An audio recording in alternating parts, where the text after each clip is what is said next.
போலியாக வாரிசு சான்றிதழ் கொடுத்து நிலத்தை பத்திரப்பதிவு செய்துள்ளது குறித்து அதிகாரிகள் நடவடிக்கை எடுக்கவில்லை என கூறி திருப்பத்தூர் கோட்டாட்சியர் அலுவலகம் முன்பு குடும்பத்துடன் மறியல் போராட்டத்தில் ஈடுபட்ட பெண் ஒருவர் மண்ணெண்ணெய் கேனுடன் தற்கொலைக்கு முயன்றதால் பரபரப்பு ஏற்பட்டது.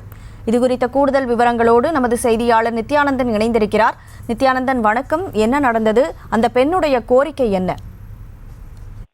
கண்டிப்பாக கனிமொழி, அதாவது திருப்பத்தூர் மாவட்டம் ஜோலார்பேட்டை அடுத்த ஏலகிரி கிராம பகுதியை சேர்ந்த ஜெயபால், இவருக்கு வசந்தா என்ற பெண்ணுடன் திருமணமாகி 3 பிள்ளைகள் உள்ளன. இந்த நிலையில ஜெயபாலுக்கு சாமு என்ற 2வது மனைவியும் இருப்பதாக தெரிகிறது. இந்த நிலையில பார்த்தோம்னா ஜெயபாலுக்கு சொந்தமான 35 சென்ட் அளவிலான நிலமும் இருந்து வருவதாக தெரிகிறது. இந்த நிலையில 2வது மனைவி, அதாவது ஜெயபால் கடந்த ஏப்ரல் மாதம் உயிரிழந்து வருகிறாரு.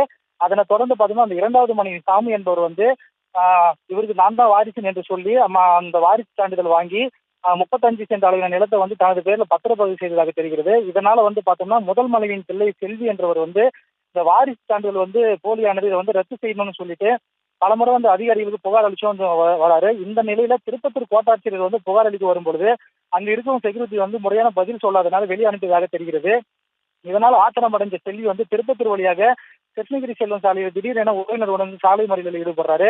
அது மட்டும் இல்லாம பார்த்தோம்னா தான் மறைத்து வைத்திருந்த மண்ணெண்ணெய் கிணறு ஊற்றி தற்கொலைக்க முயல்றாரு.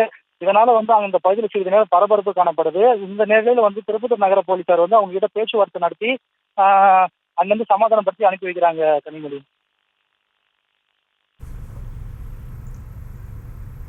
விவரங்களுக்கு நன்றி நித்யானந்தன். செய்திகளை உடனுக்குடனும் துல்லியமாகவும் தெரிந்து கொள்ள சப்ஸ்கிரைப் பண்ணுங்க.